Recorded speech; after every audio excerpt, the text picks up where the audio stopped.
Hello and welcome to Thought for March the 3rd.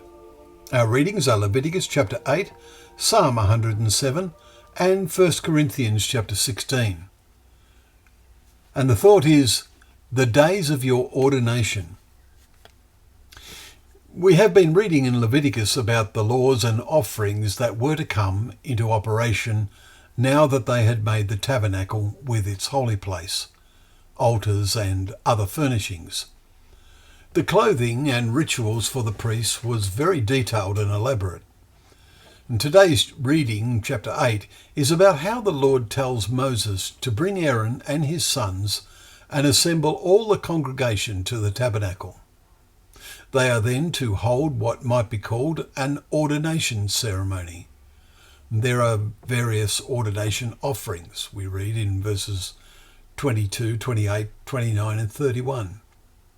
Aaron and his sons are to stay within the tent of meeting until the days of your ordination, we read, and the authorized version uses the word consecration, are completed.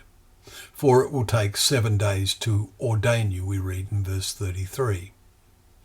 Now, all this is a total contrast to the way the church operated in the first century.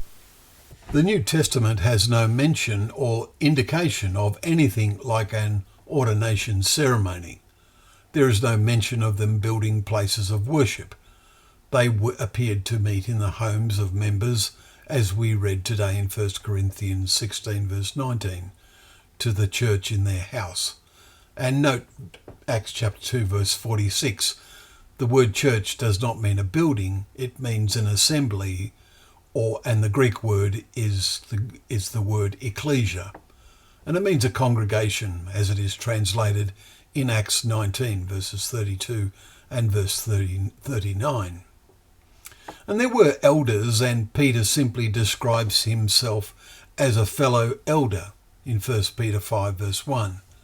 And he goes on to write that elders should shepherd the flock of God, that is among you, exercising oversight, not under compulsion, but willingly as God would have you, not for shameful gain, but eagerly, not domineering, but being examples to the flock.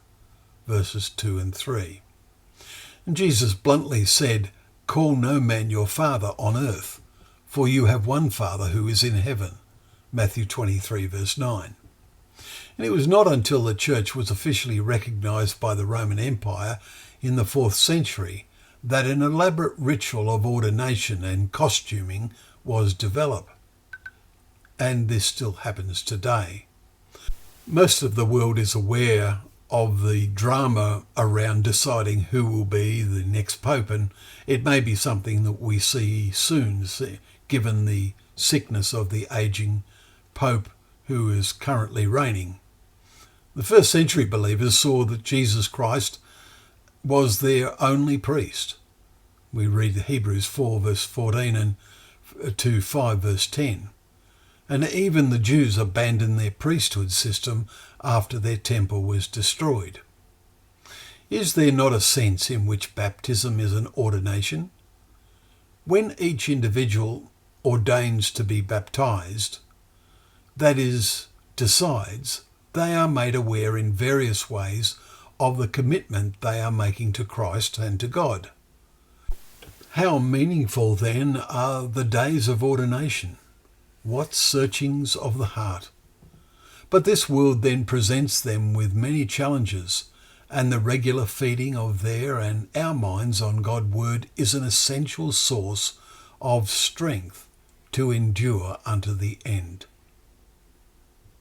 Well, thank you once again for joining us for Thought for the Day, where together we can open up the pages of God's word, knowing that word to be a lamp to our feet and a light to our path.